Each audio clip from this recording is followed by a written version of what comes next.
Ladies and gentlemen, welcome to the Dribbz Talks Podcast. We're bringing it to you real, raw and uncut.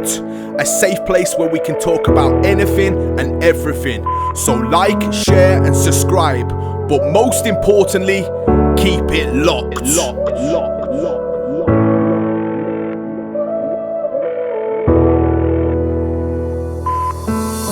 Everything's gonna be just fine. Everything's gonna be okay. Just take one step at a time. That's what the leaflets say.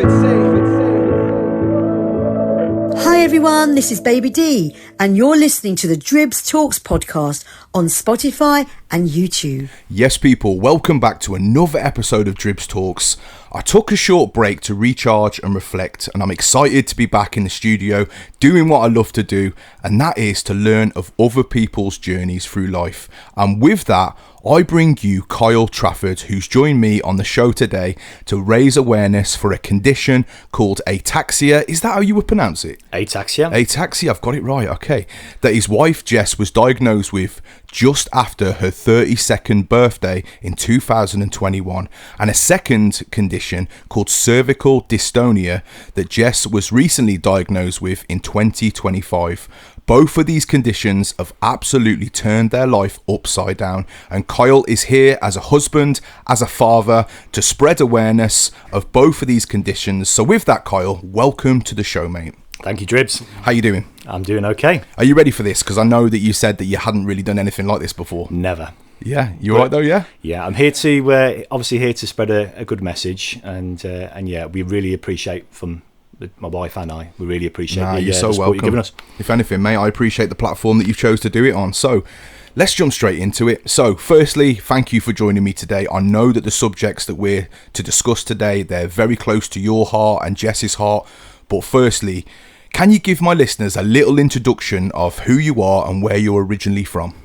Yeah, absolutely. So yeah, name's Kyle, my wife's name's Jess. We're very local to you, only around the corner. We've been together for a good few years and had the most simplest of dream, just the normal husband, wife, kids, career, house, nothing special. But yeah, this story really is based on how that plans don't always turn out. Absolutely. I wanted to bring awareness to a couple of points, as you've already pointed on to. Mm-hmm. So Kyle, with regards to both the ataxia and the dystonia, I'm keen to know, when did you first notice symptoms in your wife, and how did it initially affect her ability to care for the children or participate in family activities that she would normally have done? Yeah, no, great question. And it's one of these things where, you know, like I've already pointed on, that you can have this plan and things can change so quickly. Blindsided is probably more of a modern day word at the moment. Blindsided really is a thing that took Jess by complete surprise. Quite simply, going about day-to-day business. At the time when we first noticing things go wrong or things changing, it was at a time where we were happily engaged, planning a wedding. We were going about our normal routine. Jess was doing her makeup, and she noticed a very, very, very slight tremor in her head when she was applying her makeup, which sort of raised questions. And first point of call, as anything, is to a GP. What's going on? And that completely snowballed into the story I'd like to share. Absolutely. Now, please appreciate that these conditions, they're very new to me. They're very new to a lot of people. I think that's probably one of the main reasons why you're here. And that's probably one of the main reasons why, again, I accepted and invited you down, is to learn from you and to help spread awareness to many others at the same time. From doing a bit of research on both of these conditions, I've found that around 10,500 people are living in the UK with the progressive and the complex conditions of ataxia, and 10,000 in the UK with the lifelong condition of dystonia. Can you explain in your own words your understanding about both of these conditions? Yeah, they're very much on sort of par in the same sort of umbrella. Ataxia, it's really controlled from the brain. So in the back of your head, you have what's called a cerebellum. And the easiest sort of simple way that even I understood it, if you like, is you've got like a figure of 8 in the back of your head. It's called the cerebellum. This controls all of the movement through your body. It's divided from left and right. and my wife, bless her, she has the left hand side of her cerebellum has this condition called ataxia, which is basically controlling all of her movement, bringing weakness, tremors, and all round fatigue through the left hand side of her body. It's a progressive condition, and sadly there's no cure. With dystonia itself, it's more of like a sort of, like I say, on par with ataxia, but with dystonia it's more on the so dystonia is sort of in par with ataxia. So it's a neurological movement disorder. It causes uncontrollable muscle spasms, contractions, twisting, them sort of symptoms. So it's very unpredictable. It comes and goes with tiredness, fatigue. It can be heightened, can be controlled to a certain manner with drugs, but as we know, drugs are only taking things so far, perhaps masking certain conditions as well.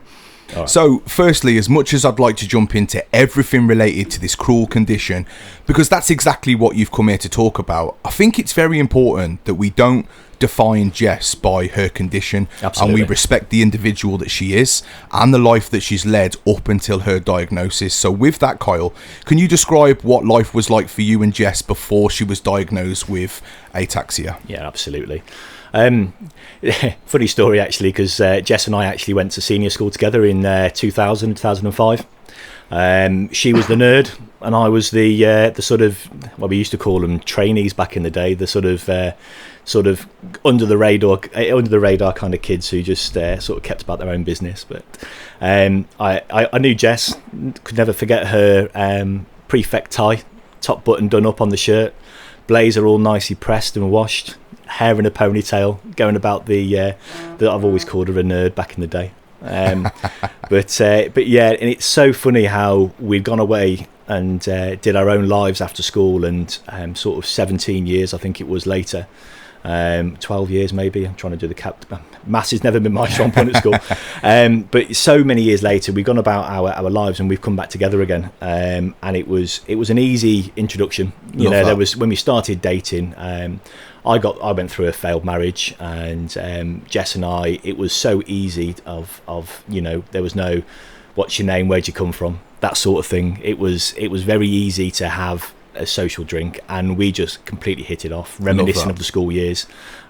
She was, I remember, she's always been an absolute incredibly beautiful woman, so the attraction was there instantly. For me, she was attractive by her career. So Jess was an ODP, which is an operating department practitioner. So she went to university for 3 years, and she went to pursue her career in pretty much saving lives for a living. She grew up the NHS ladder, and really was so well respected. She represented what the NHS stood for. She working in the operating theatre, saving lives every day. Wow. Has her at the time, just as her boyfriend. I was so engrossed in her stories. She was obviously patient, confidentiality, that lot, but asking her about her day, it was just mind blowing that this was a career. Yeah. It kind of made your career look a bit vanilla, right? I was so vanilla. I've always said, I remember actually back in the day, it was, I was so proud to speak of who I was with. Absolutely. And it was a case of I could talk for hours about what my wife does, but 5 minutes about what I do. And I can tell instantly that disregarding kind of everything that she's done in the past career-wise, you can still tell that you're proud of talking about who she is, regardless to what occupation, whether she works or not. You can really tell that. I mean, obviously, your listeners now, they don't know who Jess is, but by the end of this podcast, they'll probably get a much more of an understanding. And this is really what I wanted to highlight. Normal is a thing, and you know what? Normal's okay. Absolutely. To be stripped of normality is hard to accept, and to change your path in life when you don't want to, 100%. When you haven't got a choice, and you get that sort of curveball in life that you have to manage, it completely derails you. I get that. And that really is so Jess obviously started this career, and she really was a fantastic ODP. She practiced for X amount of years, and when this condition first started, it was really an eye-opener to how she could go about this job in a different way. Yeah. Not only looking after her patients, but now she's got to look after herself as Definitely. So was there any particular activities or hobbies that you and Jess would do or enjoyed together before the symptoms began to show? So our life started, and we actually decided that we had the same goals in life. We wanted the simple family, the kids, we wanted careers, we wanted family, we wanted, just the house, the happy marriage, the happy kids, healthy lifestyle. We didn't want anything more. We weren't greedy people.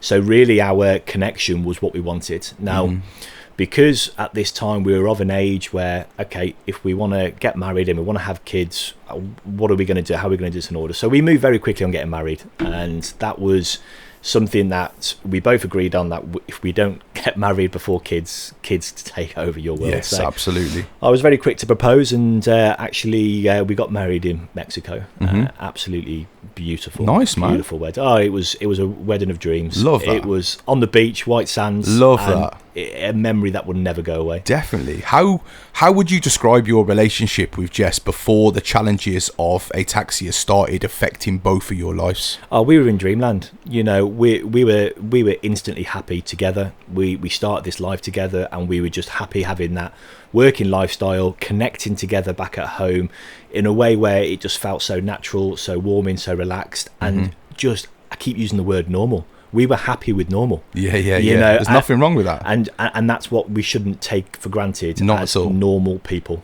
Definitely. And it was just an easy lifestyle. Yeah. And it was just normal. Yeah. Did you both have any ideas at that point that life would take the turn that it did with Jess's health? No. And this is the key message. We've always said that you've got to live for today. It's one of these things, especially with social media being so heightened in the world, people showing only their best version of themselves, and this sort of mindset of, well, you've got to do this, you've got to do that. If you don't live for today, you don't know what's going to happen tomorrow.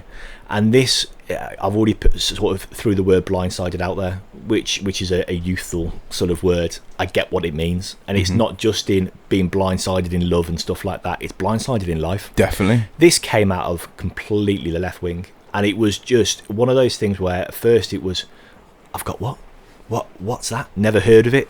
This sort of mindset of, what does this mean for me? What does this mean for Jess? What does this mean for us, our plans, our future, our kids?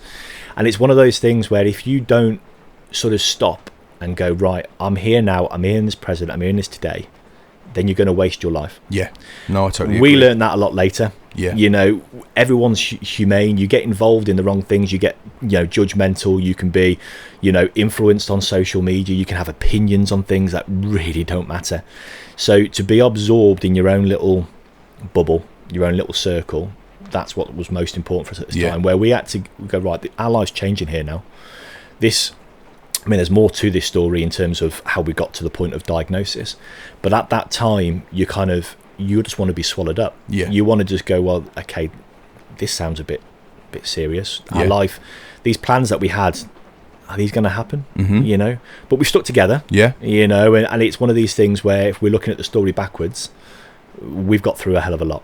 And we've still got a lot more to achieve. This roller coaster is never going to end. No. I'll tell you a bit more about Ataxia in a sec. We'll move on to that in the sense of, there's no cure. Yeah. There's no sort of positive thing you can latch onto in terms of the condition itself. So we've got to look outside of the condition and what we've got going for us. Absolutely. And there's so many things when you stop and think about it. Absolutely. So you then went on to have your son with Jess in 2020. Yep. Before Jess's ataxia diagnosis in 2021. Yep. And then your second son in 2023.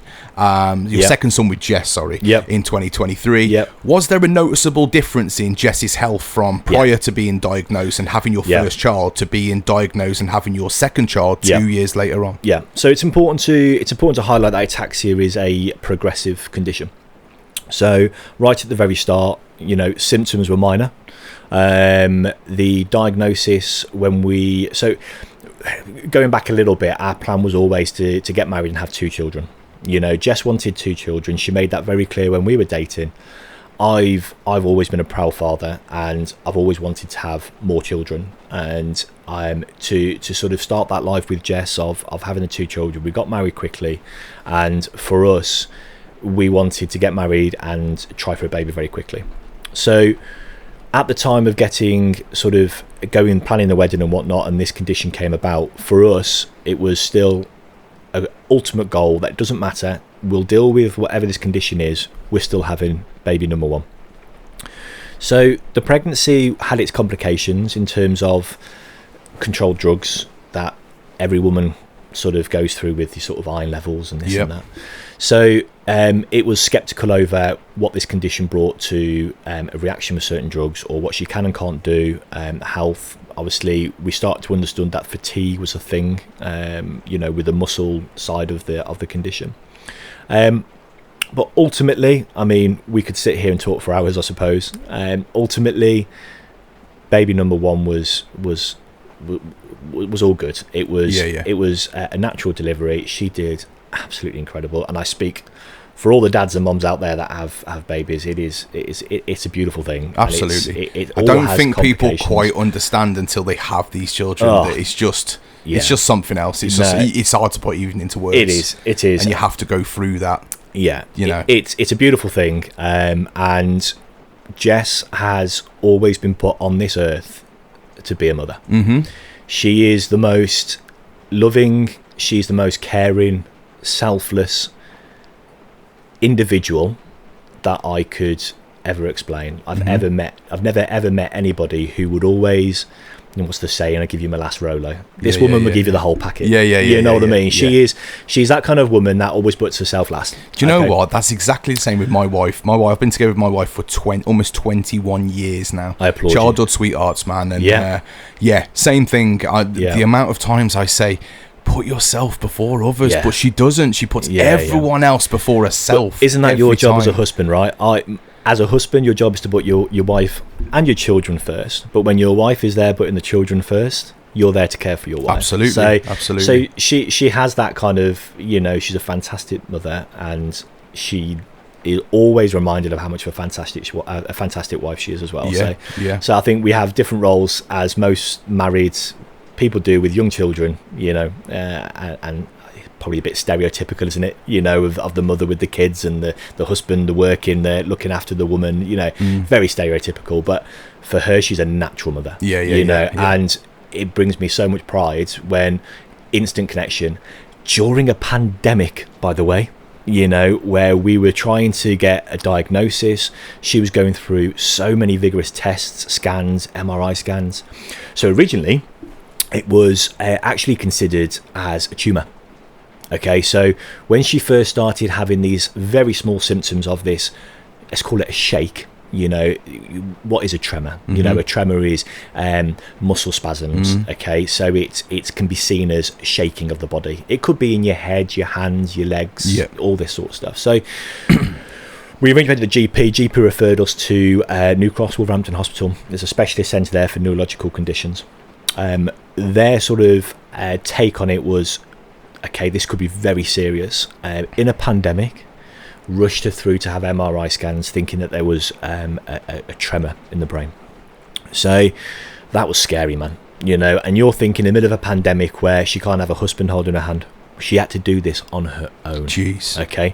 So from a woman's perspective of going about your day-to-day life, and all of a sudden the word tumour. Sorry, I think I might have said it's tremor. Okay, it's all right. Tumour. So the tumour on the brain. So for a woman, this is scary. To do it by yourself, she couldn't have me, she couldn't have her mother, anyone there to support her. Yeah, it must have been mad scary for her, man. Oh yeah, crazy to think about.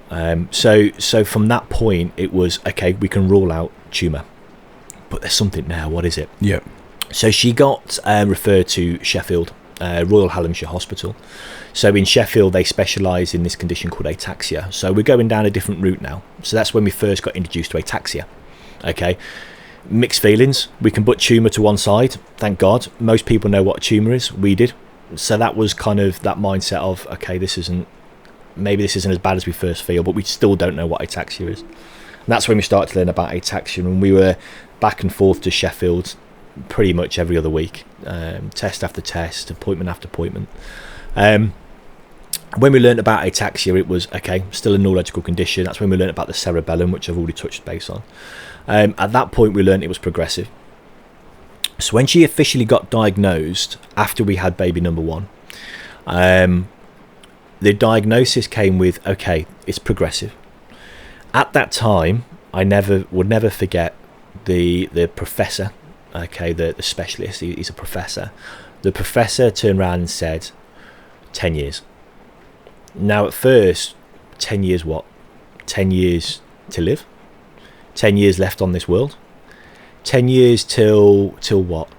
Well, 10 years really until we need to start worrying about the severity of this. Okay, there's no cure. It's a progressive illness. In 10 years, you're likely to be in a wheelchair. You're going to have a different perspective on life. And the sort of message was, go and live your life. There is nothing much we can do other than helping with the pain, helping with your way of life to give you the best possible life we can. But at the moment, there's no cure. At the moment, we can't help you more than what we're doing. So with that in mind, and with the sort of wanting 2 kids, Jess did go through, as you can imagine, a year of heartache, confusion, depression. It's a lot to get your head around. Mental health was massive. Jess closed up, angry emotions, confused emotions, why me? Mm-hmm. What have I done to deserve this? I didn't want much out of life, but why me? Mm-hmm. That sort of, so for her, it was, it took a while to get over this diagnosis. But ultimately, after a year with support of family, we got back on track, and it was back on track to, okay, well, 2 fingers to this, let's be selfish. Big decision, and it was a big decision. And it was a big decision that we would have a second child. But the specialist says, okay, we got the all clear. It was to be honest with you, they were like, yeah, of course, go and have another child. Yeah. There's nothing stopping you. Yeah. We're talking 10 years, baby, the time you've, conceived and you've gone through the whole carrying the baby and going through labour, baby's going to be 8, 9, think about yourselves. The baby being 8, 9, 10, what kind of life do you want? Well, it means more to us. And Jessie's going back to being so selfless. She's like, I want this child. And more than anything, it was for, okay, if this is going to get worse, baby number 1 needs a brother. Yeah. Well, at the time it was brother or sister, but we've got 2 boys.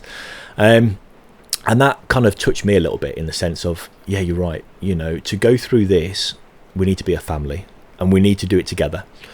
I'll be your rock, and let's make sure that, our 2 kids have each other, because it is going to be tough. If everything we're being told, it's going to be tough. Yeah, 100%. So yeah, we decided to have another child, and with the approval and the go ahead of all the specialists, and yeah, maybe okay, it's not be the most plain sailing of sort of pregnancy, but we're here for you, and we'll get through it. Yeah. Looking back, Jess and I speak on behalf of both of us, no regrets at all. Love that. And we have the most beautiful boys, and they are, I feel myself going a little bit here. Nice. It's one of those passion, man. It's passion. They are so polite, well mannered. They're 2 and 5 in age. Our 5-year-old is the most caring. He's got his mom's traits. Got his mom, He's got his mom's. You can tell traits. that already from what you've described. He's that sort of, everyone in school knows him. He's in year 1 now. He's been in the same school for 2 years, nursery, reception. He's just got into year 1.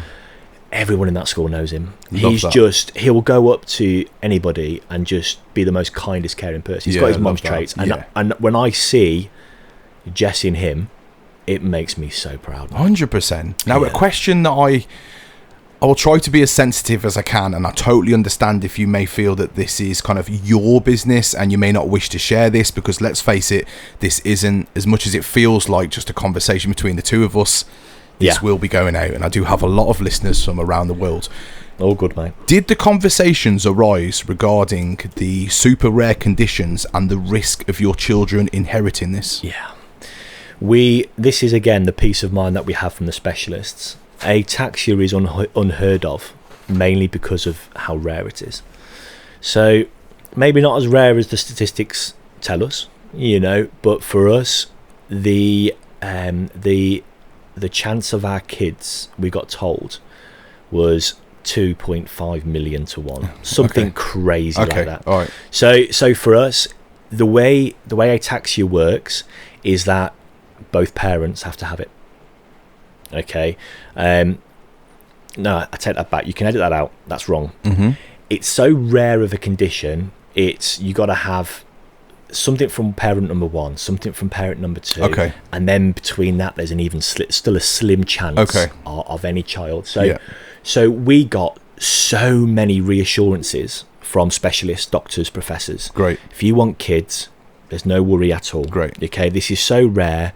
There's no risk to your kids, pretty much whatsoever. Mm-hmm. So we were very content with that. Yeah, very absolutely. So once the diagnosis of ataxia was confirmed, how did that change your dynamics as a couple? Stronger. Dynamics as a couple in terms of our future was completely flipped on its head. But for us as a couple, it was timed well enough where we were committed.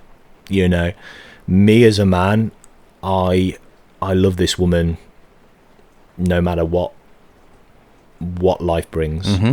She is still my woman. She's still the love of my life. She's still Jess to me. Of course, yeah. And this is what we're trying to stress with this podcast. Like, as much as we're talking about and hold that thought, but as much as we're talking about these conditions, I want to stress kind of Jess is an individual. Absolutely. And these conditions do not define her in any way. We're not saying that, Jess and these conditions come together. Obviously, she has got these conditions, but she is a mother, she's a wife, and she's an individual by herself. And we need to give her that respect in this podcast. Yeah, there's sort of two main objectives to this podcast for me coming here is number one is to highlight what ataxia is, to bring awareness to a condition that's out there which shares so many symptoms with the likes of Parkinson's, which is probably more common UK.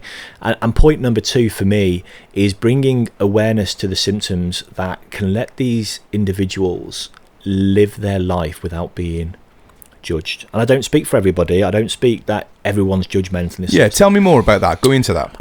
So really, the symptoms of ataxia, the main one, it being the neurological condition it is a tremor. Okay, so that's the most sort of physical, noticeable symptom. Okay, now a tremor really can be heightened to the point where it's very visible. It can be good days, bad days. It can be very aggressive, and it can sometimes be almost invisible. And that comes with anxiety, it comes with pressure, it comes with situations in life. So in a public setting, in the feel of in an enclosed space, the anxiety and the stress of that, it can trigger symptoms such as a tremor.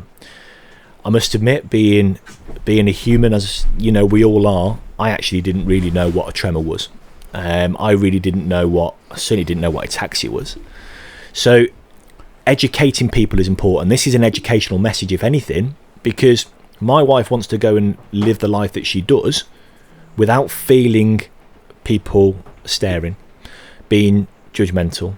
And has she had judging in the past? Too many times, man. Give me an example. So my wife more recently has become a blue badge holder because the condition, although looking at her, if she was sat down at, or just sort of seeing her, you wouldn't know she was disabled. She's a beautiful woman. Do you know what? When I came to collect, hold that thought, but when I came to collect some merch that you printed me off, we'll talk about the JK prints in a little bit. Oh, if we have to. Of course we have to. Of course we do.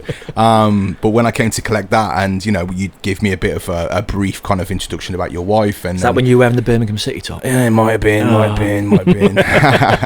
And she came to the door and and said hello to me and stuff, and you wouldn't have known. No way did I judge her, but you would never have known. From the physical appearance, you would never have known. But carry on, sorry. Yeah, so I mean, a couple of examples which, again, I want to educate people is, not all disabilities are visible. Okay, so You know, if you see somebody legitimately parked in a disabled space, for example, with a blue badge in their window, don't be looking in the window to see they've got that for a reason. Come on. It's crazy. People, you know, the older generation are looking at the younger generation going, why are you in a disabled space? The truth is that my wife, if she wants to go shopping, she is knackered. You know, she could be going around, and she does, because she's a mother and she's a wife, and she still does those duties that your stereotypical mother and wife would do. She'll go shopping, she'll go and put food in our cupboards, she'll cook us our meals, she'll put food on the table. Okay, so for her to go shopping for an hour, that's her day done. You know, and people need to understand that, you know, for her to go and have 50 less steps from a busy car park to be parking in a disabled space, she's been given that badge for a reason. Absolutely. You know, she's recently started, I say recently, you know, a good few months now, she's becoming very dependent on walking aids. Okay. Yeah. When she's shopping with the little man, she'll use the pushchair. So what's going on here? You know, why is she there? So, you know, she can be very brave, and you know, you can almost mask certain conditions that are perhaps beneath the surface that people can see. We've another example is, you know, it's, you know, a tremor. If people don't know what a tremor is, it's, oh, are you cold? Can I get you a coat?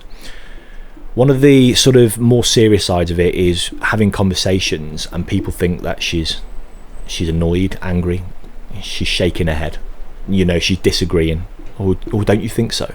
You know, and that can trigger, you know, somebody who's dealing with a neurological condition and having to face life with a tremor. So that really is a couple of the most strongest examples. But you know, she'll struggle with walking. She'll certainly struggle with walking after a period of time. Yeah. So with people, without people sort of having a true understanding, it's only natural to be judgmental. Absolutely. And I fully respect that. I appreciate that. You know, and when I first came into this, what is ataxia, and we got, you know, we didn't know. And that's not to say we've been judgmental people as such, but it's humane to question things. I get that. But if this can sort of touch X amount of people who next time know what a tremor is, or see a young attractive woman parking in a disabled spot, yeah, get on with your day. I totally agree with you. You know, it's not affecting you. Okay, get on with your day. There are people out there that are dealing with things that you would never even imagine. 100%. You know? So how has your perspective on your relationship evolved since the diagnosis? Do you think that it's brought you guys closer? Oh, 100%. We're doing this together. She's not alone. Certainly in, you know, with the mental health side of things, you know, there are times that Jess wants to be very much alone. There's times where, you know, nothing you can say or do as a husband will make it better. And I think as a husband, you're learning as well, because I don't want to say the wrong thing, do the wrong thing. I just want to be there, but I need to learn what being there means. Yeah. You know, you get that? Yeah, of course. Yeah. And I think as a husband, it's offering reassurance. Mm-hmm. You know, it could have been easy for me to run away. It never crossed my mind. You know, we're in this together. 100%. So of course, it brought us closer. Absolutely. Yeah. You know, and actually with doing, you know, what's the say? You know, problem shared is a problem halved. Yeah. Yeah. You know, if she didn't have her family around her, you know, it's not me, it's her family. Yeah. She's got fantastic parents. You know, her mum and dad have really stepped up, and they've always been good parents. I saw that when Jess and I first got together. She's very lucky to have amazing parents, because not everyone has got that. I can certainly vouch. You know, it's difficult. You know, family can be hard, can't it? Especially as you get older. Yep. You can be disconnected. Definitely. You know, I've got a very disconnected family. Mm-hmm. And you know, I can take some responsibility from that, but I can also put a lot of blame on that. So I got welcomed instantly from Jess's family. Love that. She's very lucky to have the support she has around her. Yeah. For sure. She knows that. Now, obviously, when we get married and that one line in sickness and in health is read out, technically we're pledging a promise that we'll be there supporting and being their light through any of their dark days. Now, how do you balance supporting her emotionally and physically while also taking care of your own well-being? Because to me, you need to be right to be supporting her. Like if your battery, and this is I'm quoting actually some of my from having counselling and stuff in the past, like because I've had counselling and it's done me amazingly well, and now I can pass on them kind of things to other people. But I feel that, like, if your battery is only half charged, then you can only apply half of that charge to your wife. You need to be fully charged to be the best possible support for her. I mean, great question, but never really been asked that before. I don't really have the answer for you. It's really one of those things. You just keep going, right? It's one of those things, I just get on with it. I think if I was to sit down and think about anything, it would be a different life. Because, of course, I'm sure you've had your times away from Jess, and I know Jess will more than likely listen to this, but I'm sure you've had your times away from Jess and away from the kids in your own space where you've broke down, things like that. Of course you have. You can't sit here and say you haven't, because none of us are a machine. We're all human. We all feel things, and we all break our hearts for other people's circumstances. And I don't mean other people as in Jess is a stranger. Jess is another side of you, so that would affect you as well. It's hard, isn't it? I think ultimately my job on all of this is to stay strong. I have to stay strong for her and the boys, and I've always been in work, and I know I juggle a lot, but I don't think about it too much, man. I just, if my wife is the happiest she can be, that's all you need. And if my kids, they get to school on time, they got food on the table, daddy's present, then I'm happy, man. And that's all I want. I don't need anything for me. I've got everything I need in my wife or kids. So absolutely. Great question, but it's one of those questions that as a fellow man, you perhaps don't think about too much. But there has been moments for sure. No, I totally agree with you. Now, with any lifelong condition, these are guaranteed to put a strain on any relationship, but I'd love to know what kind of coping mechanisms or strategies have worked for the both of you in terms of keeping your relationship strong. Communication. Yeah, that's the one, innit? That's the one. It's so important. I think, and people can communicate in different ways. There's no doubt about that. But even just being present is communicating. We'll have times where, certainly in our lifestyle, come the evening, Jessie's symptoms are heightened. Her fatigue is dipped.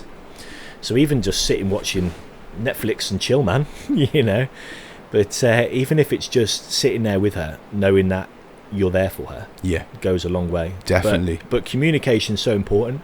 I think for her to have somebody to talk to about how she's feeling is a great coping mechanism.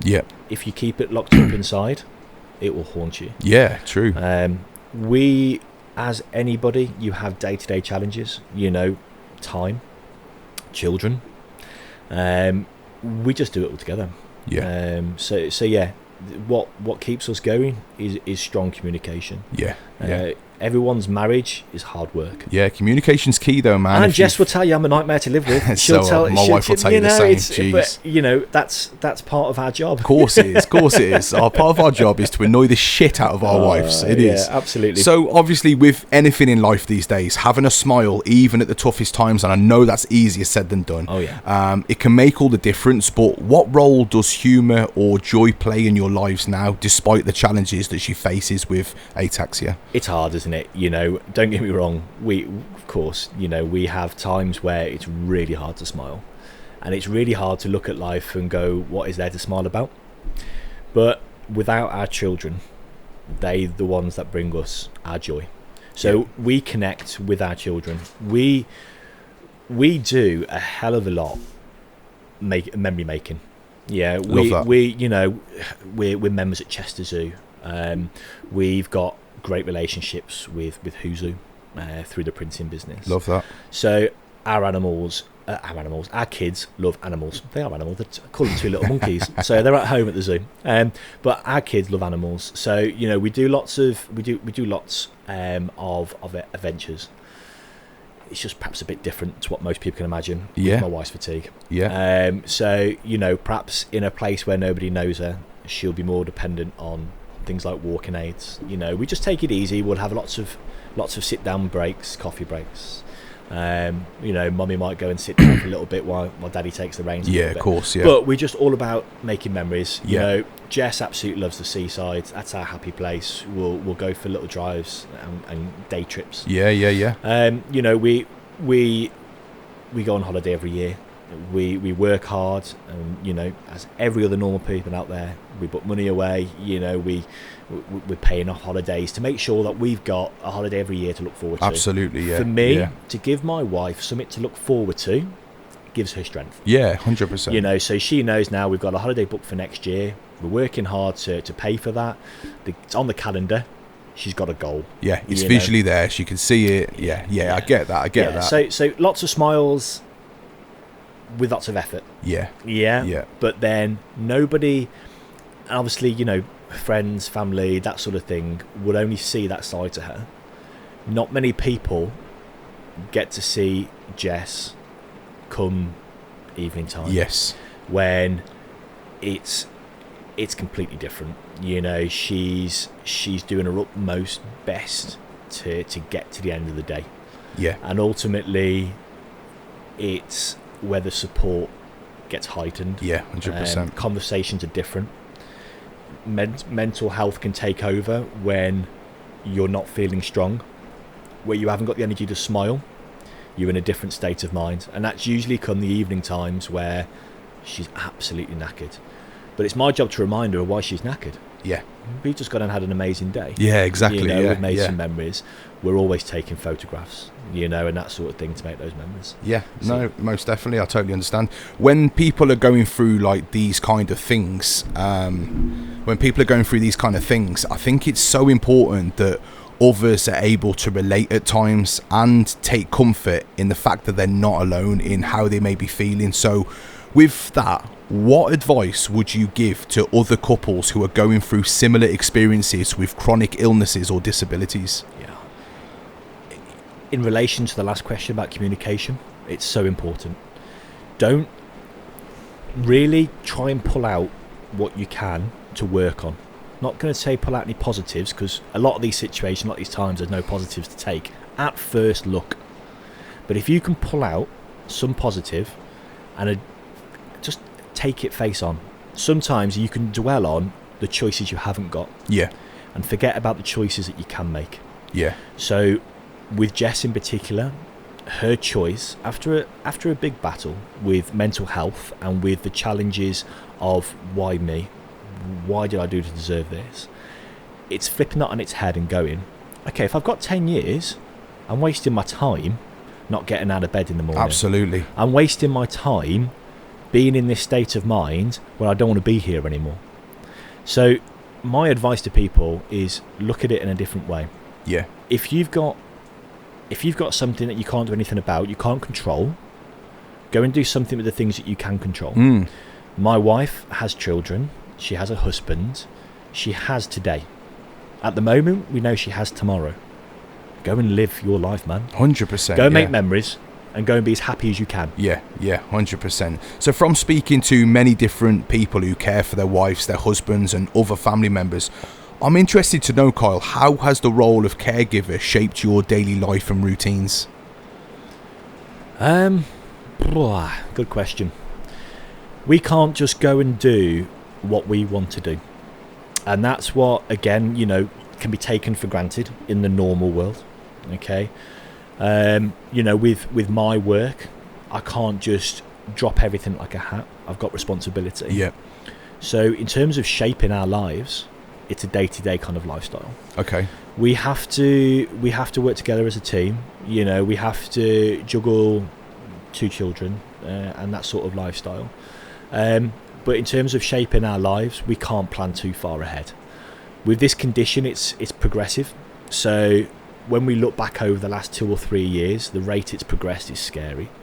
When this first started, it was a small tremor, but the fatigue wasn't a thing. Yeah. She was still working. Mm-hmm. She was still, normal. Looking back at how quickly it's progressed, it's scary to think, if you stop and think, it's scary to think what life's going to be like in 2, 3, 4, 5 years time. Yeah. So shaping her life, it's just for today and tomorrow. Absolutely. We know that our kids hallelujah, they're back at school now. It's been a long 6 weeks. But, we know we have structure. And structure's important. Yes. Routine's important. Yes. It's important for the kids, important for us. We have to work. We'll get onto the working lifestyle in a bit. But for us, it's all about having structure. Definitely. We can't shape too far ahead, unfortunately, because, good days and bad days. If we plan for tomorrow, it could change. It could, yeah. We could go, right, tomorrow we're taking the kids to the zoo. Tomorrow, wake up, not a good morning. Didn't sleep a wink last night. The condition kept me up. Can't get out of bed. Yeah. And that is a thing. Yeah. It's hard. Where I can hop out of bed, I do. I don't have an alarm. My kids are my alarm. My kids wake up, I wake up. You take it for granted. Yeah, you do. You're right. It take my wife, a good hour, best part of an hour. Yeah. Just to find it, and that's not laziness. No, of course not. Really, of course it's not. We know that. She really struggled. Not she, her body. Her body will struggle to function first thing in the morning, last thing at night. Yeah. Yeah. So we have to just take it steady, take one day at a time. Don't make too many big dreams, big plans, and just keep the structure and the routine. Absolutely. Yeah, this is Easy Artist, and you're listening to Dribbz Talks Podcast. Stay locked in. Now, you've explained to me previously about how much your children mean to you and Jess. Yeah. And see, I'm not going to keep referring to it as your wife, because of course she's your wife, but she's an individual, man, and she deserves to be name dropped. You know what I mean? So how much she means to you and Jess, and this must be the hardest pill to swallow for you guys, and genuinely my heart goes out to you. So let's discuss a little more about your children and the effects you feel that this has on them short term and long term. How has your wife's condition affected your parenting? Are there things that she can no longer do that with your children that she used to be able to? So the key thing here is that my wife will always try her best. And if she's got 5 minutes of energy, she'll give it to the kids. Love that. And I respect that. Love that. And for me, I know that she would always do her best. When she can't, she'll carry so much guilt, because all she wants to do is be there for the kids, and that's why she had kids. And really, it's hard. It's emotional to think about it, because it's easy to take it for granted. Motherhood, fatherhood. She wishes she could do more, but I am so proud of what she does. Yeah. Because those kids are so damn lucky to have her as a mother. Absolutely, yeah. She's always provided for them. I'm speaking just about her. I have a different role, but for speaking about Jess, she's always provided for them. She's always put them first. They know mommy's poorly. Okay, I say they. Our youngest is 2, so the 5-year-old knows mommy's poorly.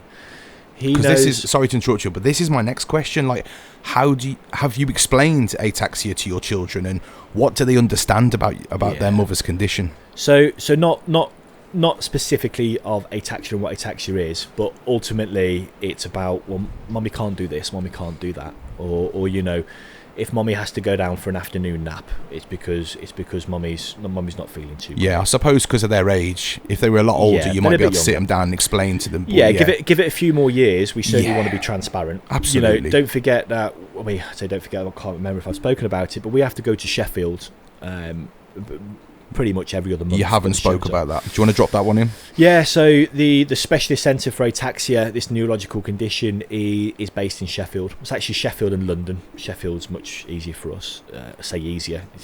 2.5 hours there, 2.5 hours back. But so many times we've had to take the kids. It doesn't give us much choice. 2 p.m. appointment on a Wednesday afternoon. Yeah. You have to take the kids. So obviously the kids, 2-year-olds, he just sleeps half the way, if I'm honest. But the 5-year-old knows that, okay, we've got to go and take mum to the hospital, and I'm talking like if it's school holidays and this sort of thing, because with the NHS you can't change the dates. You get given a date, you take it. Yeah, of course. So yeah, our 5-year-old, he doesn't ask too many questions, but he just knows that, mommy's a bit poorly. We certainly don't talk about the future. No. We do, but not with the kids. Yeah, of course. So again, it relates back to a previous question where we're just on about making memories. We don't just go to and from Sheffield and 5 hours in the car. We'll break it up with a nice family lunch break. Yeah, that's it. We'll stop for lunch, have a nice family time. Yeah. We'll stop here, stop there. Or while mummy's having treatment. One of the treatments I'll touch on this now is Botox. Not for chosen benefits of Botox. It's the pain relief. So she'll have 20 odd, and I mean I've seen them, man. These are like 6-inch needles. She'll have them in her neck, her arm, her wrist, to help with the tremor. There is no cure, so it's not a cure. It's to give her a better way of life. So it's basically muscle relaxing to help with the tremors. But she'll have 3 or 4 days post Botox where she's in a lot of pain. To be stabbed that many times with needles, it's hard for her. It's not just a day trip to the hospital.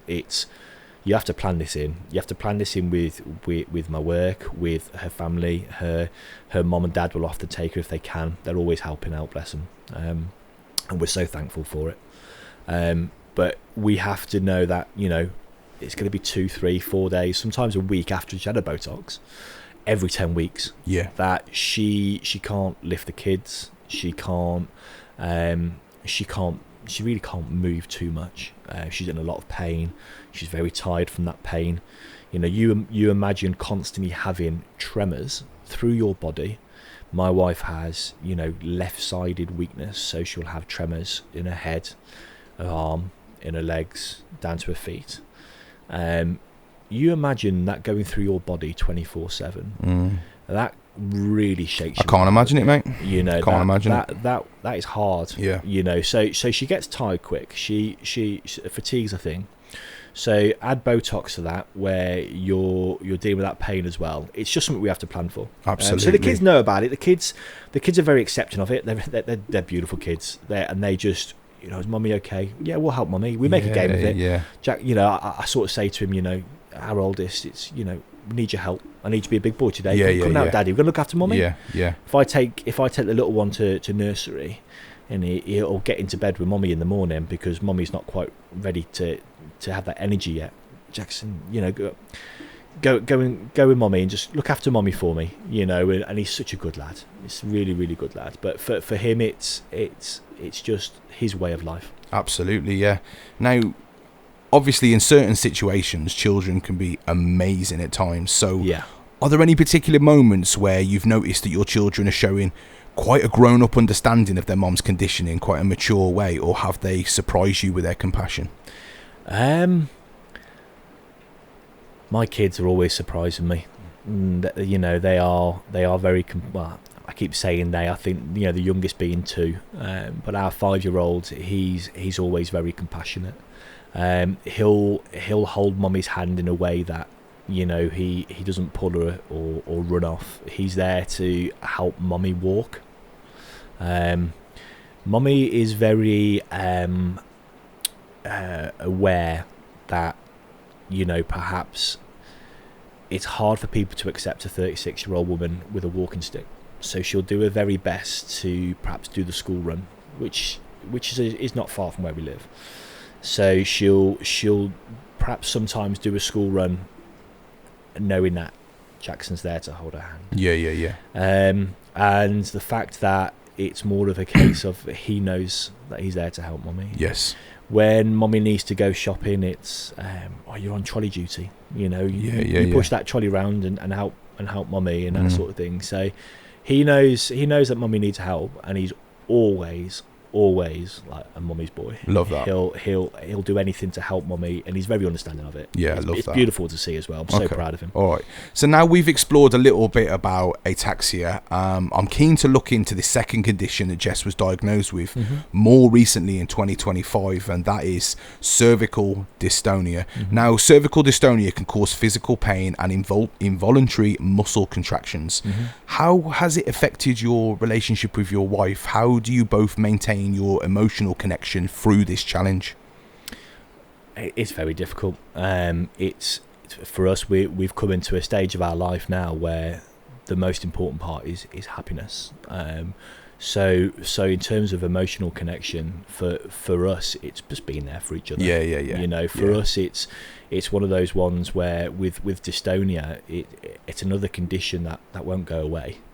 You know, it's a condition that will be progressive. It's a condition that is a lot of back and forth to medical appointments and management.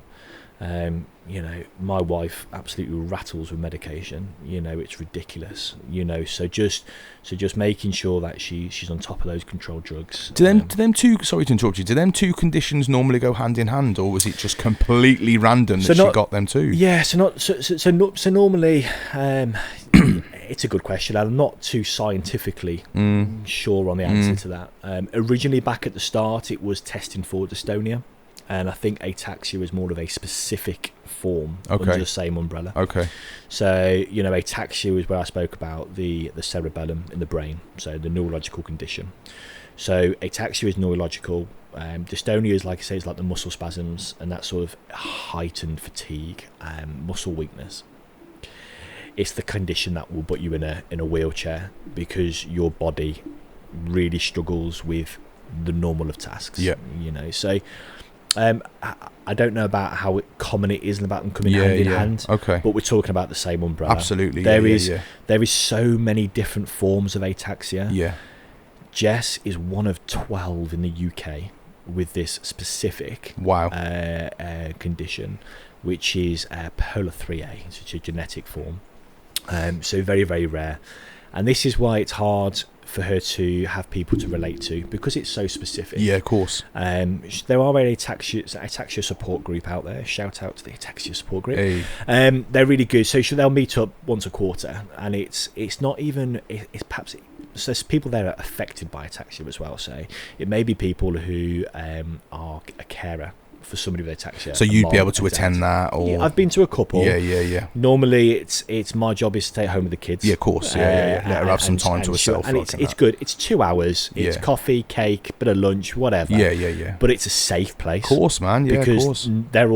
they all know what ataxia is. Yeah. So that really is a good group. That can be very important to be surrounded by people that know where you're coming from. So going back to the dystonia, from an emotional standpoint, how do you help your wife cope with the frustration or limitations when it comes with the condition?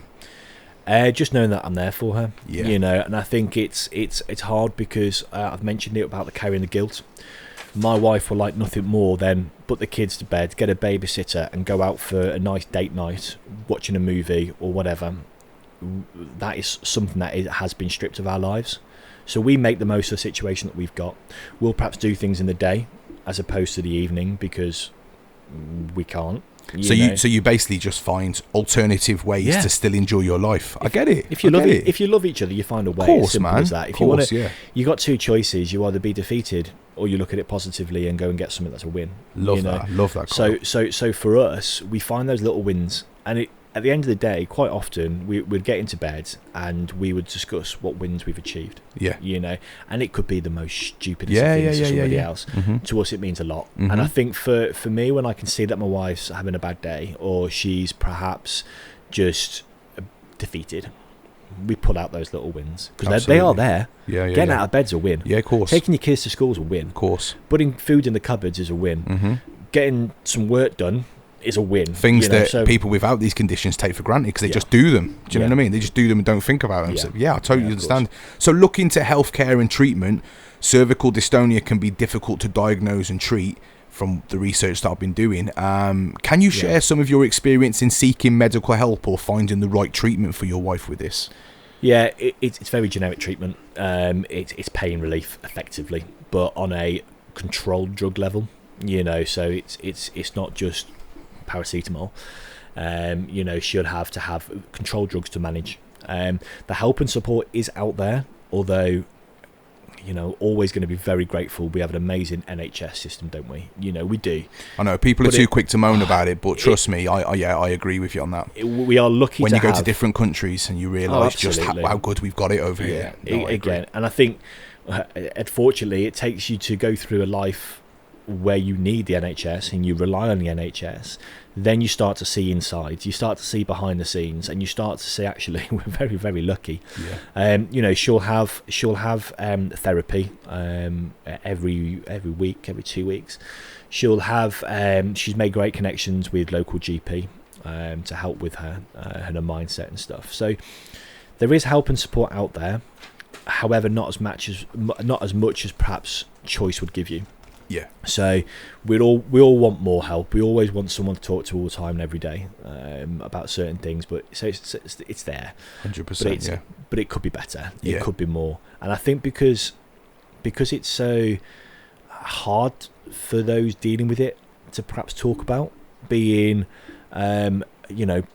being pride is a big thing. You'd be too proud to admit certain things. Yeah, I agree. Yeah. Or to open up in certain ways. Yeah. Obviously, conversations that happen within a marriage are respectfully private of coping mechanisms. So what?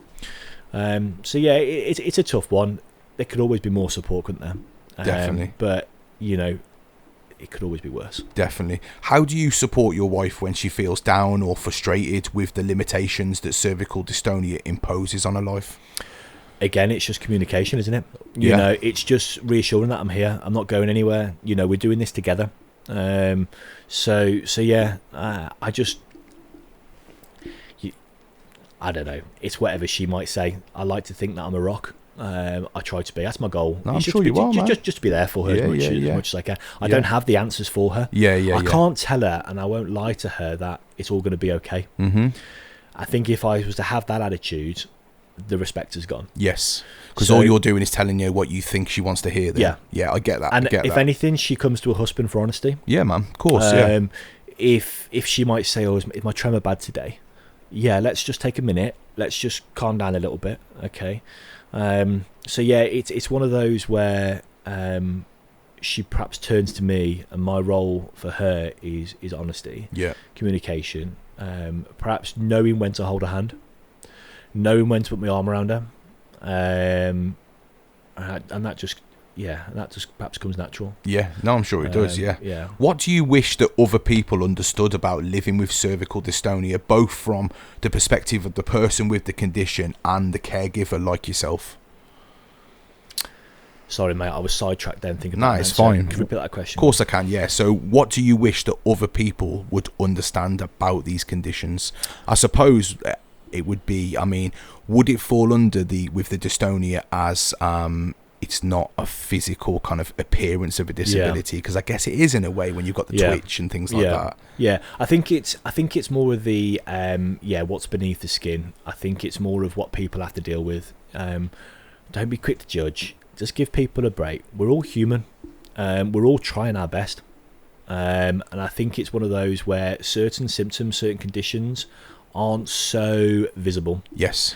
And there's so many out there, isn't there? There really is. There really is. I mean, I'll give you a few examples. It really is. You're so right. You're so right. Yeah. Even like your autism, ADHD, there's so many different things that you haven't got this label on you. It says, I have ASD. Yeah. You know what I mean? So people, just be kind, right? 100%. Just be kind. 100%. Why anybody would go about their day with an attitude to potentially upset somebody for no reason, no gain, is beyond me. But it does happen. But there is people out there that enjoy doing that, you know? Absolutely. Just be kind. Yeah. It's as simple as that, and even on things like social media, you see some of these comments, don't you? Like, well, do you need to comment? Walking up the street, did you need to stare at that person? Absolutely. Did you need to see, that mom having a meltdown in the supermarket because her kid's on the floor kicking and screaming? Did you need to have an opinion and a comment? Or, that woman's trying her best. Do you know what? Like little things like that. Yeah, you saying that, like, prior to me having my youngest daughter, because my youngest daughter has autism. Yeah. She gets very overwhelmed. There is times that she'll have meltdowns. She'll probably kick my ass for mentioning this. But there is times that she'll have meltdowns based on being so overwhelmed. I was that person, Kyle, and I will hold my hands up to that. Yeah. Prior to having any form of education about autism, because My previous job, I worked as a special needs teaching assistant at a severe special needs school. Respect. I did that for 15 years. It's the longest job I've ever held down. I love the place. I love the place. I love the kids. Everything about it, amazing. So I got a very sound knowledge of all these different conditions that these kids live with. Obviously, like things like cerebral palsy, like you said, it's a physical thing. You can look at them and know their special needs. Yeah.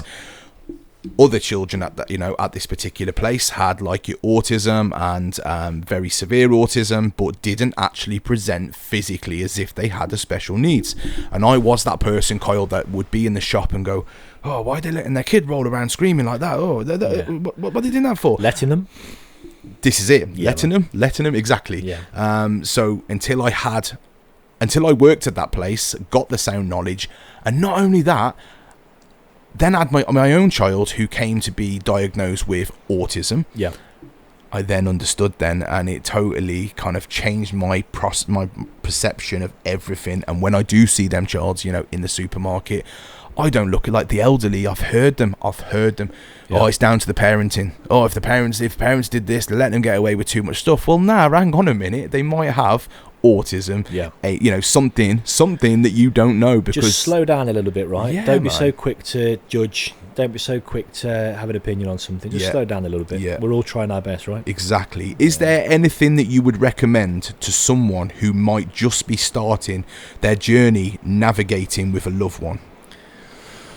Oh, stick together, man. Yeah. I think it's one of those things where it could have been you. And quite often my wife would turn around and say, you deserve better. You didn't ask for this. It's okay for you to walk away. God, that must be awful for you. Wow. Really, there's only one answer, isn't it? And it's, I married you. Yeah. I gave you those vows. I'm sticking to them. 100%, man. But the way I sort of sum it up is, okay, what if it was me? Would you do the same? Would you leave? Of course, that's it. You've got to flip it on its side. Haven't you? And it's when you get blindsided by a condition like this, and it could be any condition that changes your life, you have to put it into perspective. Well, what's changed for your marriage?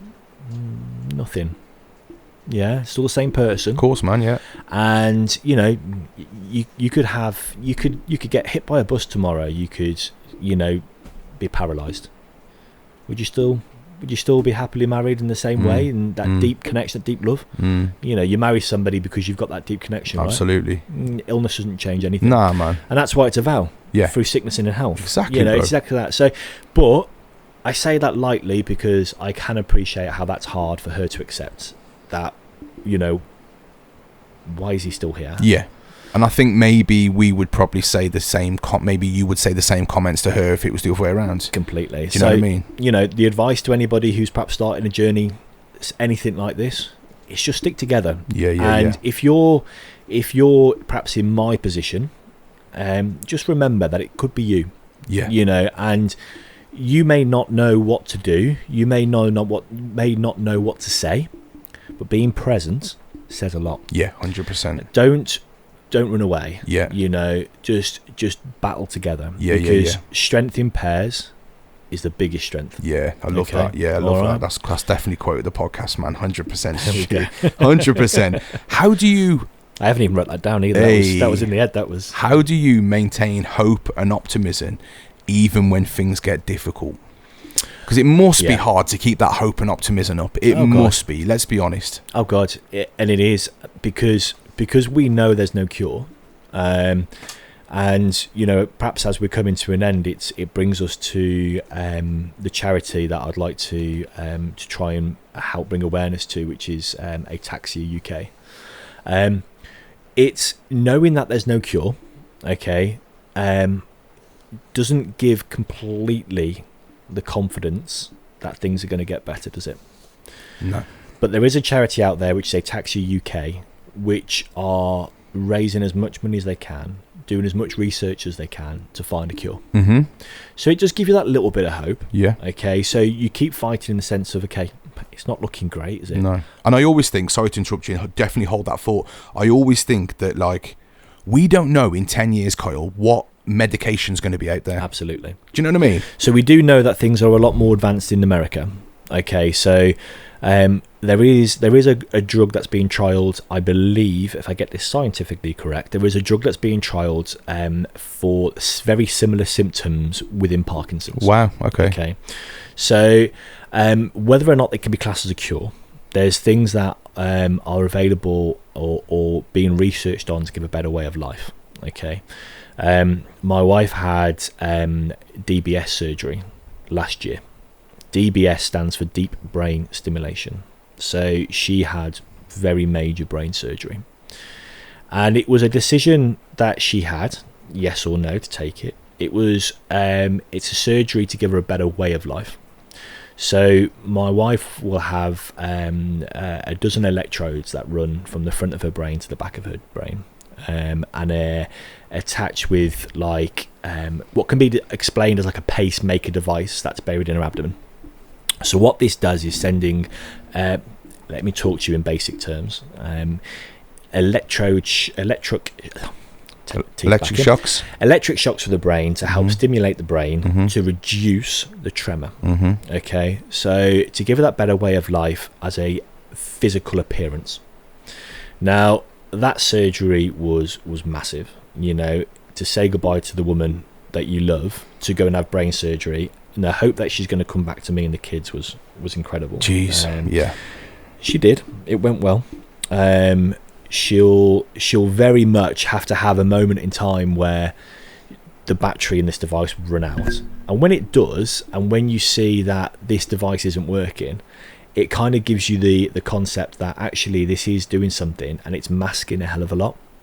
So really when this machine is not fully charged or not doing its thing, it's a huge eye-opener to see what the condition is underneath. What life would have been like before that machine, right? No, I'm not going to exaggerate here. I'm not exaggerating. When this machine's turned off or runs out of battery that's controlling her brain, the lady can't talk, she can't stand up, she can't walk, the tremor's very much heightened. I feel like this has this happened recently? I feel like we had a chat not so long ago, and you kind of briefly mentioned to me that this had happened recently. This was March last year. Maybe that was when we spoke then. Yeah, maybe it might be the first couple of times we spoke. This was March last year. Major brain surgery. Yeah. It's not a cure, as I said, it's to get a better way of life. But it kind of masks that. So, you know, again, not all disabilities are visible, because actually she's got this device in her brain that is reducing these symptoms to help her get about her day. Wow. Yeah, she has to turn it off when she has this Botox that I mentioned to help with the pain, and it's scary. It kind of gives you this reminder that this is real. There's a condition here that doesn't appear to be as bad as it actually is beneath the surface. So yeah, it was a decision because she wanted to be the best mother that she could be. So she knew having this major brain surgery came with a hell of a risk, and it was made black and white to her. But that was the risk that she it's your wanted choice. To take. There's a major risk here because we are going into the brain. It was major brain surgery. So she took that risk, knowing that she can make more memories with her kids, or there's a chance that she can make more memories with her kids. And that shows what kind of mum she is straight away, as an individual, as a person herself. Yeah. That took huge courage. And looking back, it was another stepping stone that she took with great courage, and she can look back and say, I did the right thing.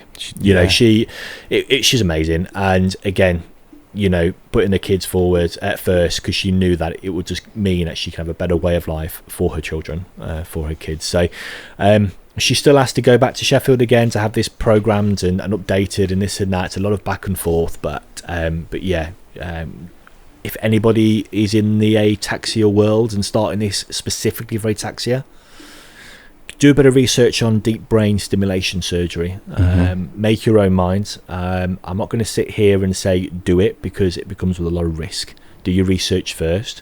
But for my wife specifically, it was one of the best things that she's done since being diagnosed. The risk is and the best. The risk and the reward has to be weighed up, right? Yeah, man. Of course. Yeah. But yeah, like I said, I'm going to repeat it again because I don't care. That shows what type of mother and woman she is. I mean, what a strong woman. She is by far the strongest woman I know. I'm sure if she's anything like my wife, because we mentioned about her putting everyone else before herself, I'm sure she doesn't take these kind of pats on the back lightly. Do you know what I mean? Yeah. Oh, no, I don't need that. Yeah. Do you know what I mean? But this is where we talk about the small wins, like the pats on the back sort of thing. Man. You know, they can perhaps be, you know, if she doesn't pick up on those little small wins and what she does, it's important for me to then remind her what she means to us, about what it means that I know what you've just done. I know that was a big thing for you. I've learned not to take those things for granted. Yeah. You know, perhaps without this condition, or, you know, with two, shall we say, healthy people in a marriage, you'll go about things without even thinking, without even blinking, because it's just the norm. Yes. You know, I've learned to see my wife in a different way, that doing little things, cooking a family meal, for example, because she's great in the kitchen. This is why the man in front of you is not the thinnest of men. Yeah, I always say this. Right? My wife is amazing at cooking. I'm feeder, like, man. I don't get this dad bod from nowhere. Exactly, do you know what I mean? Exactly. She's a feeder, and I personally think she feeds me so I don't run away. You know? Or I can't run away as quick. I love that. But yeah, no, she's amazing. So for her to be passionate about cooking is a family meal. It's appreciated. Is she one of these ladies that, again, I'm going back to my wife here, but like my mom always says that my wife would have been good in the war, because like my wife, like there was times back in the day where like we didn't have an income. We were very, very broke, I'll be honest with you. You know, times were hard, man. Times were hard. Like I said, I've been with her 21 years, so you can imagine, since I was 17, I think. So there was times when we had nothing in our first flat, and like Beck, my wife, would be able to make a meal out of nothing. Yeah. Do you know what I mean? Yeah. Make something that was like satisfactory out of nothing. Well, it goes one step further, because there's another passion that my wife has, which I benefit from greatly. So, you know, the energy that she does have, I always try and encourage her to make the best of the energy. Okay, so cooking's one passion, but she is an avid gardener. Hey. Yeah, and when I say it's not necessarily gardening in terms of, you know, the beautiful landscape gardens, fruit and veg, the growing and all that kind of stuff. She loves growing from seed. Yeah, man. Yes, it takes a lot of strength, it takes a lot of energy. You know, she'll do it when she can, you know, and she'll get the support when I can. But for her, she loves growing things from seed and then sticking them on the plate. You know, the amount of fresh veg, fresh fruit. She even has that much that she has a little donation box outside the house. No way. The local community. But they love you lot, don't they? They're always at our door with the community box, and you know, bring it on. It's brilliant. Love that. And it's fresh, homegrown, organic stuff. And people make a donation so that my wife can go and buy more seeds, and she'll replant and regrow. And you know, she's also, and this is, I'm gonna say something now that I'm really proud of her about, and maybe this might tie in with how she's developed, because she is now a business owner, and I'm very proud of her. So with her growing, she's actually sponsored the local, I say shit, okay, we can start saying we now, can't we? I suppose we have our own business called JK Prints. That's right. JK Prints Limited. We have a printing business, which we do uniform, embroidery, business cards, flyers, signage, pretty much anything printing for businesses. And we decided to bring the two together. So my wife's passion for growing in the garden, vegetables, our children at the school, and bring the business into that. So we actually sponsor the school. They have what they call the young farmers in the school. So the school have an initiative to grow fruit, vegetables, and then they sell them after school to all the parents. Mm-hmm. It's brilliant. Mm-hmm. So we decided through the business, we decided to sponsor the school with money that we invested to buy things like greenhouses, compost, gardening tools, loads of seeds. And they've managed to buy all them resources with that, right? We actually brought them for the school. Love that. So love that. That's amazing. Amazing. Love that. It was a great moment. The kids, we actually went in and I presented in assembly to the kids. Nice, man. And the message was about organic growth and sustainability through vegetables, which is growing. massively important. And it was so well received by the school and the children. They were hooked. They loved it. So yeah, we're actually sponsoring my wife's passion for gardening has driven through the business, and we feel privileged enough to be able to do that. That's amazing. So we can do that now by going to the school and supporting little kids to understand sustainability, growing their own fruit and veg, eating their own fruit and veg, but then also putting a business spin on it and selling their products that they've been growing. And then reinvesting money. So we're always giving them the platform, and now they're going to try and keep that going through self-funding, through what they've grown and sold. So we've got that connection with the school, which that's absolutely it's brilliant, our kids' Kyle. school as well, which so we're really proud. I'm proud of her because it was her initiative, and with the love of gardening. So yeah, she's done this sort of full cycle. She's had a career, she's had to give up her career, she's gone through a pandemic trying to understand what this condition is. She's then gone through, the depression, the why all is me. She's picked herself up for the love of her kids, and so I've got this. I can do this, and I'm so proud of her for taking life and accepting what it is, and doing the best out of a bad situation. She's then gone to the point where, okay, I need more purpose in life. My kids are getting a bit older, and the purpose that she wanted to be successful, get back on track with work. So creating her own business, and she's so passionate about that. But it helps with her mindset, keeping busy. Like you said, with the holidays, gives her something to focus on. Yeah, and it's not a job where she's physically active. No. Yeah, she's sat down. She's she's very busy with the uniform printing, and with the hoodies and whatnot. And she loves it, and we support the businesses in that way, and she's very successful from that. No, that's absolutely amazing. That's her get, and she's able to juggle it because it's her business. She can then go, well, I can work now. I feel okay. I need to stop now. I'm a bit tired. I haven't got the energy for this. I'll pick it back up tomorrow, or I'll go for a nap. I can then go and do some more in the evening if I've had a nap. And it's managing it herself. So credit to her.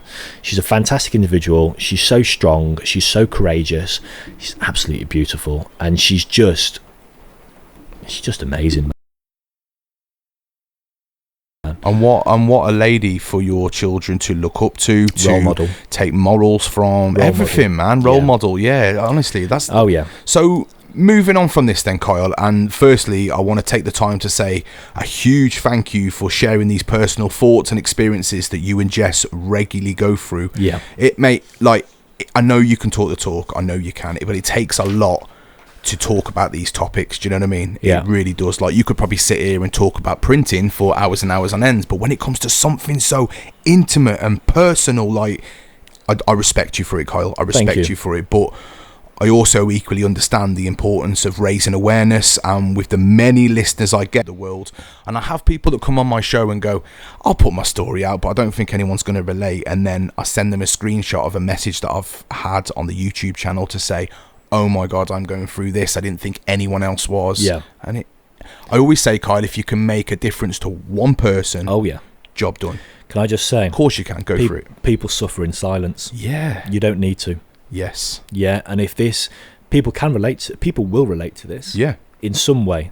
People might be out there with exactly the same experiences. A life-changing medical condition, a young family, spinning all those plates. There's people out there that will relate. There is, 100%. I totally agree. So I'm going to talk a bit more about the printing business. I've got a few more questions, and then we're going to wrap it up, okay? Okay, mate. Because I'm quite conscious on the time. So let's get straight into it. How did JK Prints get started, and what was the initial vision behind the business? This is a great one.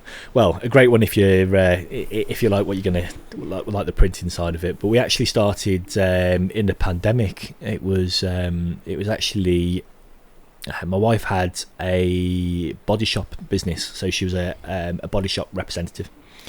Selling all the beauty products, the creams, and that sort of stuff. My wife's an Avon lady. There you go. I get it. Relate. My front room used to be like an Avon warehouse. So she did little sample pots, and she needed little stickers, and she was buying these sticker sheets off the internet for a couple of quid a sheet. I said, hey, I've got some time on my hands here. I can do that. My work's very quiet. You know, I'm full-time employed here, but there's not much going on, and we're told just to work from home and react. So, you know, come the evening, I was just like, I can do that for you. You know, brought myself a little printer, and I was printing the stickers for her. Her mate wanted this, and her mate wanted that. So she then decided to kick up the body, stop the body shop stuff, and take this printing Nice. like a so. It's, you know, it's been husband and wife all along, but it's just been like a small business, and built on sort of reputation and sort of 5-star reviews, and just sort of doing a job where people like what we do. We offer free design work, so that's like a big ploy to attract customers in. So we would look after small businesses, medium businesses, any business, work with them on increasing their image. So their branding, more professional, all that kind of stuff. Maybe a logo. You know, we would design and print business cards, flyers, signage, uniform. More recently, we now do embroidery to go up to the next level, because, you know, offering more variety for a customer or the business to be able to go to one place to get all of their printing done is what makes us different. So yeah, really the business has just grown from a small business to, well, hang on a minute, my wife is kind of like, you know, having the get-go attitude now and wanting to be successful and have something to pass down to the kids. This is what I was going to say to you. I'll hold that thought, sorry, but like with my music, I'm aiming to leave a legacy for my kids. Yeah. None of us are invincible. Yeah. None of us. Yeah. I'm aiming to leave a legacy for my kids. I want something I can hand down to my kids, something that's solid. Yeah. With your printing, I guess it's exactly the same. And I don't just mean on Jess's behalf, your behalf as well, man. Yeah. No, we'd love it, and it's great working together at times. Yeah, you know, and you know, I'll be involved to the point where, you know, I can look round and go, well, we're in the same room, we're working together on something, and we're trying to build something. This is really cool. That's man. goals, bro. It is, and it's nice. And you know, we're a great team. I mean, there's really some people that would the thought of working with their wife would just be horrendous. Yeah. Like, you know what I mean? Yeah, like, I've had enough of them all day. I don't want to work with them. But if it works for you guys, how amazing is that? Yeah. So we took the decision very recently to turn it into a limited company. Nice, man. Which is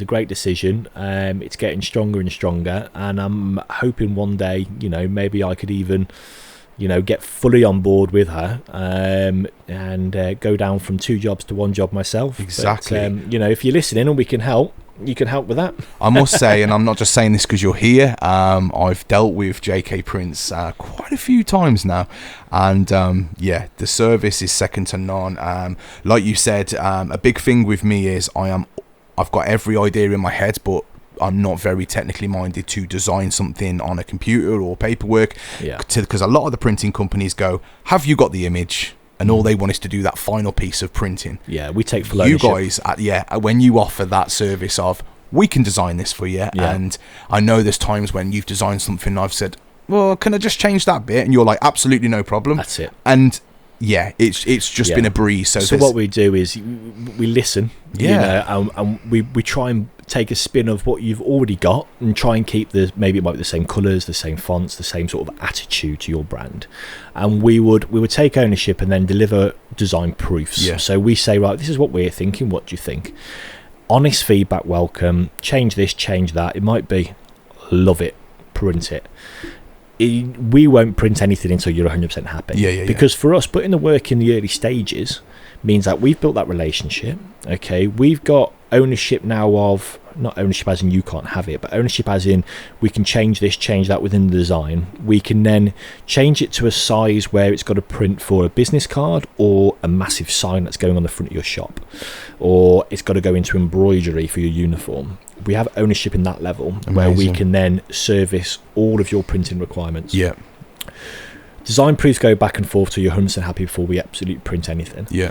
And then for us, yes, that might seem crazy, charging, I don't know, 30 quid for some business cards. That's took all this time back and forth. But yeah, now we've got it. Once you run out of that, the next time you come back, you're going to come back to us. Of course you are.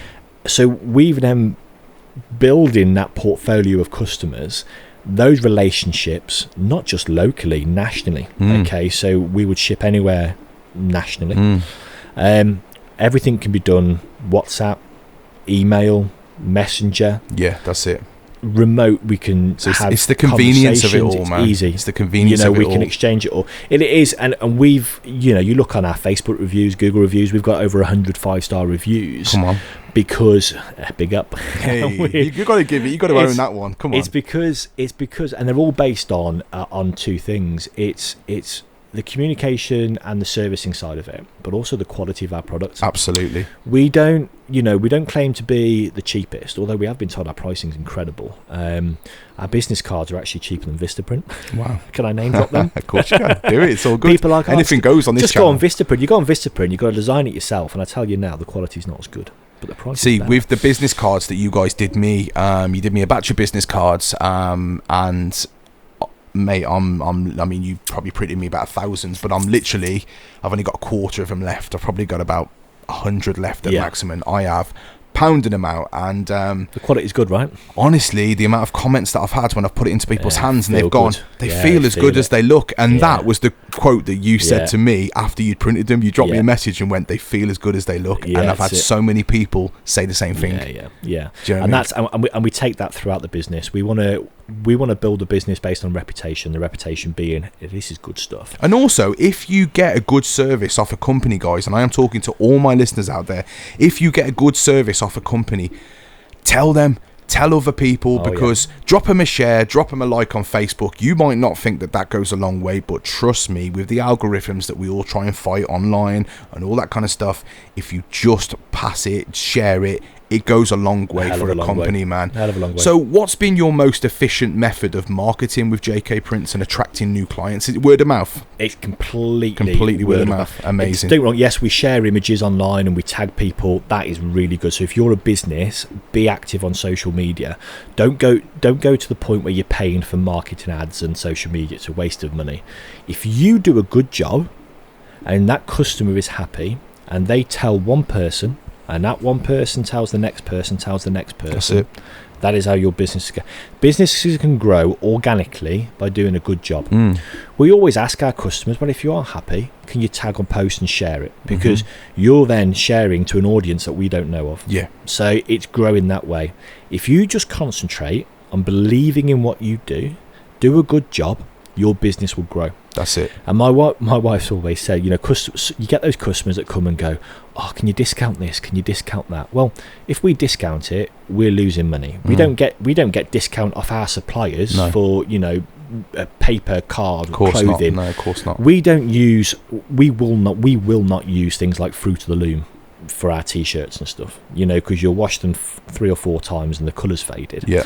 You put it on the ironing board, the stitching don't line up down the sides. It's cheap stuff. Yeah. We won't do that. So we use good quality branded stuff. So when the customers get that, like you've talked about the business cards, the clothing feels great. It stretches, it washes well, the print lasts, etc., etc. That is the reputation that we wanted, and that's the reputation that we're going to stick to. So when that customer gets that experience, and when they see their logo on something of their little baby, their business, their pride and joy, their passion, what they work hard for, to see that printed on whether it be clothing, business cards, a big sign for their shop, etc., etc., it feels good for them. It does. And like with my music, I always keep in mind that you're only as good as your last track, your last project, and I suppose that's kind of the same with you guys. You need to keep elevating, man. You need to keep elevating. But there is some that I suppose you've got the standard of quality that they keep coming back for, and that's fine. Yeah. You don't need to elevate. That's fine. If it works, man. Absolutely. Do you know what I mean? Absolutely. What are some of the biggest challenges that you face with the printing industry today, and how are you navigating around them? Do you know what challenges is? If anything, it's time. We are clearly getting a lot busier. I'm trying to get to the point where I can go down from 2 jobs to 1. Hopefully, I think it might be more of a case of when my kids get a bit older and time becomes more. Time is the only biggest challenge. It's one of those where we don't look at competitors, if you like. We just believe in what we do. That's all. Customers keep coming back for a reason. So that tells us that we're in a good position in the market. Our prices are, our little slogan is quality, affordable printing. We know we're affordable. When the business started, when we turned to a limited company, we did our research on prices. We want to keep our pricing competitive. We don't make a lot per order. What we want to do is make a little often. Yes. Customers say, oh, that I've just paid, I don't know, £5 a t-shirt off Amazon. Okay, how was your order? It was all right. You going to buy it again? No. Right, so I'm going to charge you a bit more for a t-shirt printed, and you are going to buy again, and you're going to buy again. You know, right, so for us, we won't sell cheap tat. We won't sell stuff that you're not going to be happy with. We would keep our prices down for repeat business that keeps coming back, and we'll grow our business that way. We'll start day one with 10 customers, and then those 10 customers are still with us 10 years later, but we've got another 100 customers. Absolutely. And we're going to grow that way. Absolutely. You know? That's our goal, that's our plan. No, I and love we're that. Going to give some hand down for our and kids. what I did find quite humbling, and I'm sure, I don't think you was directly tagged, and I was trying to tag you, but there was a post maybe 2 days ago, and it was on like Telford Community Support or something, and it was, where can I find, where's the best place to get things printed? There was 10 comments on there. Yeah, I know what you're going to say. Well, six of them were JK. Yeah. Do you know what I mean? And like, it was like, wow, do you know what I mean? And that was amazing. So like, I thought that was really, really good. So if any of my listeners haven't heard of JK Prints, but would like to see what you're all about, where would they head to find you guys and find things that you offer? So we drive pretty much everything through Facebook. So JK Prints and then a number 1 at the end. Have you got your ass on Instagram yet? Yeah, Jess got the Instagram. I did say to you, you're not on Instagram. You're not on Instagram, Kyle. JK Prints 89. Cool. So that's the Instagram page. But all the information's on our website, jkprints.com. But contact details are on there. There's no ordering online, and there's no uploading your photos online and all that sort of big corporate website. Like, no, we're a personal company. Yeah. Contact details on the website. If you want something, if you've got a question, drop us a message. And if you drop them a message, email, you're not getting an AI. Nope. You're not getting someone go, hey, how may I help you? I'm an AI assistant. Yeah, phone us if you want. Do you know what I mean? Come and see us if you're local. It's personal, man. It's personal, and that's what it's all about. So finally, then, I've got a bit to say at the end, but to wrap the whole podcast up for yourself, is there any last kind of words you want to say to the listeners that may have held it together for an hour and a half of the podcast? No, that's okay. Summary, I think it's more important of when you're going out there, just be aware. Just be aware that there's people dealing with stuff that you would never, ever, ever begin to imagine. We're all trying our best in life. Go about your day being kind to each other, being kind to others. Don't be judgmental. There's people like my wife who are just trying to get on with her life, putting everybody else forward, and you don't realise that one action can trigger somebody's mental health and send them into an absolute whirlpool. So yeah, just be kind and be understanding. Love that. That does wrap it all up. So for myself, to wrap this podcast up, as I said before, I want to thank you, Kyle, for genuinely having the strength to get involved with this podcast channel and share your story. I wish you, your lovely wife Jess, and your 2 boys all the strength and the love in the world, mate, going forwards. And I mean that genuinely. It's not words, I do genuinely mean that. So finally, thank you so much for joining me on the Dribbz Talks podcast. And to all my listeners out there, you know the deal by now. Don't forget to share, subscribe to the channel. We have so much more to bring going forward, covering a whole range of topics.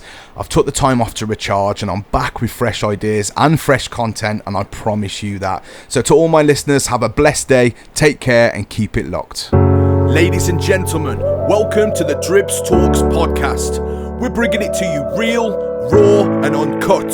A safe place where we can talk about anything and everything. So like, share and subscribe. But most importantly, keep it locked.